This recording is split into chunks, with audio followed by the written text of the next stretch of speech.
দেখেন এত সুন্দর একটা জায়গা, দেখেন এখানে দেখেন মনে হয় গত শুক্রবার দেখলাম অনেকগুলো কচুরিগুলো উঠে মনে হয় মাছও ধরছে। তো এই যে দেখেন চারিদিকে সর্ষে ফুল কত সুন্দর, মানে এখানে একটু কম। আমি যেখান থেকে আসছি ওই যে দেখেন হলুদ চারিদিকে কত সুন্দর। তো এই যে দেখেন এত সুন্দর একটা মোমেন্টে কিন্তু আপনাদের কিন্তু অনেক ভালো লাগবে।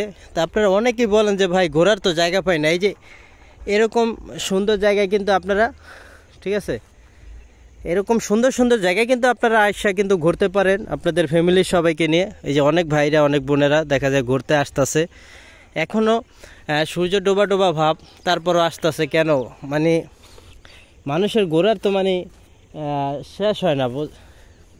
আর এখানে একটা বিষয় কি, এখানে মানে অনেক ফ্যামিলি থাকে। এই যে ঘরটা কত সুন্দর একটা ঘর। তা আপনাদের বলি যারা ফেসবুকে কাজ করবেন অনেক সুন্দর সুন্দর জায়গা যাবেন আর নিউ কন্টেন্ট দেবেন।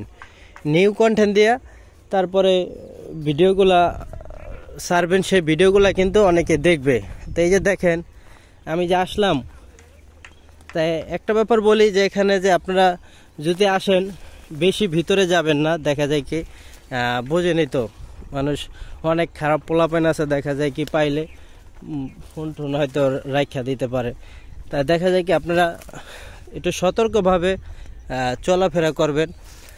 কিন্তু এরকম সুন্দর একটা মোমেন্টে কার না ভালো লাগে বলেন? এখানে আসলে গ্রামের কথা আপনি একদমই ভুলে যাবেন, এখানে আসলে একদম গ্রামের কথা একবারে ভুলে যাবেন। তা আপনাদের বলি যারাই ফেসবুকে কাজ করবেন ধৈর্য সহকারে তারপরে কাজ করবেন। অনেক সুন্দর একটা ভিউটা সত্যি অনেক ভালো লাগতেছে।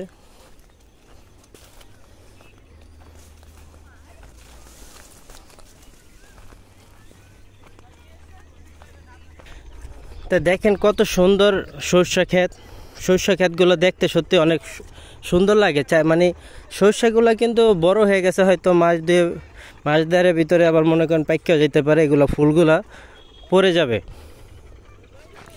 অনেক সুন্দর একটা মানে ভিউ, সত্যি অনেক ভালো লাগতেছে আমার এখানে এসে, মানে পরিবেশটা অনেক ভালো লাগতেছে। চারিদিকে কত মানুষজন দেখে সত্যি অনেক ভালো লাগে। এখানে আসলে সত্যি গ্রামের কথা ভুলে যাই। এখানে এই যে ঘরগুলো দেখেন যে কত সুন্দর, মানে এইগুলো সবচেয়ে বেশি ভালো লাগে। এখানে চাইডে দুইটা ঘর দেখলাম, ফ্যামিলি থাকে। তাই এই যে দেখেন কত সুন্দর একটা ভিউ। এই যে সর্ষে ক্ষেত, এটা কিন্তু ঘেরামে গেলেও মনে হয় না যে আপনি এত সুন্দর একটা অনেক জায়গায় পাবেন এতগুলো সর্ষে ক্ষেত একসাথে। তা আপনাদের কাছে ভিডিওটা কেমন লাগছে সেটা অবশ্যই কমেন্টে জানাবেন। সর্ষে ক্ষেতগুলো দেখতে কেমন।